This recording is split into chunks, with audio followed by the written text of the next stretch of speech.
Quick R107 video today. The 560 SL speaker covers. When people replace speakers, as the person who owned this vehicle prior to me did, they replaced speakers. They weren't sure how to pull them out, so they kind of messed the little holders up here up. There's two little screws down at the bottom, two little Phillips screws, very tiny, and they disappear behind the, use a very tiny screwdriver, else you're just going to dent the trim here. Take the two little screws out. You're going to pull the bottom away slightly and pull it down. And then I'll show you what I've had to do to repair these two little clips that clip on the back of the speaker grill. You can see the spot where they are. You can buy them from all kinds of places online. Not cheap. They're like, I don't know, $8 or $9 a piece, which isn't tons of money, but you know, for a little clip.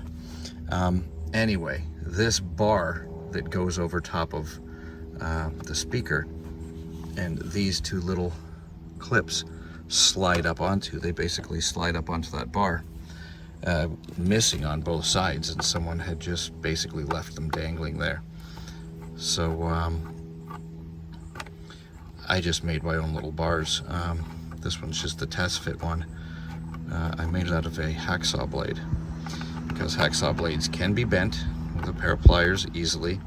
They can be cut with a pair of pliers with the wire snip tool, part of a pair of pliers, and they are semi-spring steel, so they will kind of spring back into shape. They won't stay just where they're put, but they'll semi-spring back into shape, which is what we want. All kinds of stuff you could use. This is just what I did use, an old hacksaw blade. It was sitting around at the right size, so I'll just take it out and show you what kind of sizing it is. I don't know if I should measure it for you or not. Well, if you need it measured, just let me know in the comments and I'll measure it up for you. But it's going to depend on the type of speakers you have. It just mounts in the two little speaker holes, the top speaker mount holes, and it's simply bent like this. Yeah, I know, I kind of misdrilled that one hole. Whatever, you know. I don't even know if I'll bother painting them. Like, nobody's ever going to see them. But again, depending on what type of speakers you've put in or someone else has put in, is going to excuse me, determine the width of the space between there and there, like the inner part.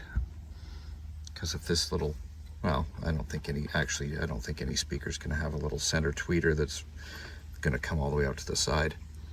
Whatever. But this is simply mounted like this. I'll just show you putting it back in 2 seconds. I'll just screw this back on and I'll show you how it slides back in. Okay, my little bar clip, whatever you want to call it, screwed back in there. And then you just take the little speaker grill, line it up, kind of pushing on it as you're sliding it up, and it will lock into that bar. And now it's sitting there, and I can just screw those two screws in. If it's a little floppy, you can bend the little bar or the little tabs that mount to the speaker grill. You can bend them in or out to give you a bit more springiness. But yeah, that's it. Hope it helps somebody. Thanks for watching. Like, subscribe, leave a comment. Thanks for watching.